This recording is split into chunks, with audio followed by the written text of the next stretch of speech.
My name is Bob Kunkel.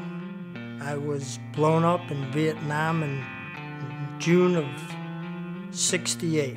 I volunteered for the draft. I wanted to serve my country 2 years in and out, then go on with the rest of my life. I was with the 9th Infantry Division, the 3rd and 39th in the Mekong Delta.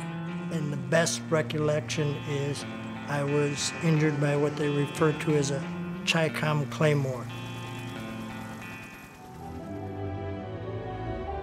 Both my legs were busted up. My left knee joint was totally shattered. It looked like a pile of pickup sticks. He had gotten blown up, ended up in a rice paddy, flown home, spent 1.5 years in the hospital, had one visitor the whole time.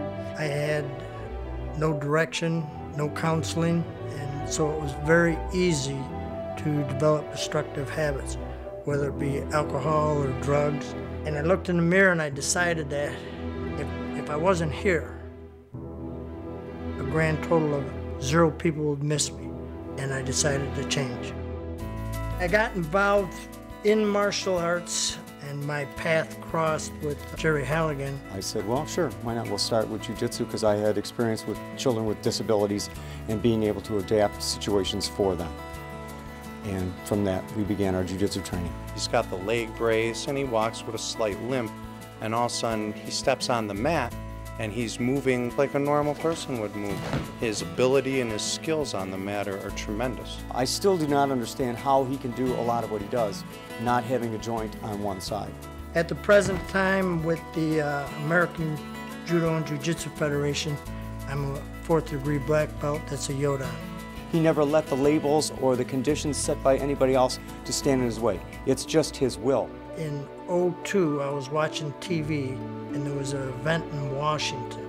The camera scanned over some returning vets. Their look was deer in the headlights, and it rattled me. It just tore my guts out. They have no idea how dramatic their lives have been impacted. I thought I had to do something. He started writing to the people at Walter Reed saying, I'm a Jujitsu sensei, and I would like to come teach your wounded warriors how to defend themselves, how to feel strong again. They wanted to see what he could do. And they were all amazed. Bob comes out dressed like an old man with a cane, you know, helpless. And by the end of the show, he's flipping people, the 300 pounds over his shoulder, and it's amazing to watch. My movement is more restricted than most. I'm always questioned. I'm missing this arm, I'm missing that arm. My wrist doesn't turn that far. And I have to be able to come up with a street effective technique right then and there. If you're a double amputee, you can't be posting a lot off your feet. You're not the same as you were, and you have different limitations. You're not disabled, you just have limitations. So I have to work with what I'm given. Bob's able to teach them simple things that work really well that bring them back into a warrior level, because now, instead of feeling like they're in a wheelchair and at everybody's mercy, their attitude totally changes. Students see that if he can do that, that they should be able to do it too. And once someone does something that they didn't think they could do, nor did the rest think they could do it, it's very empowering. And we know that sometimes with people, it's just a sudden understanding that, yes, there is a possibility, yes, there is a potential, for me. It's crucial for their recovery and for their lives, whether or not they know it or realize it at the time. People who learn it, are they going to become martial artists? No.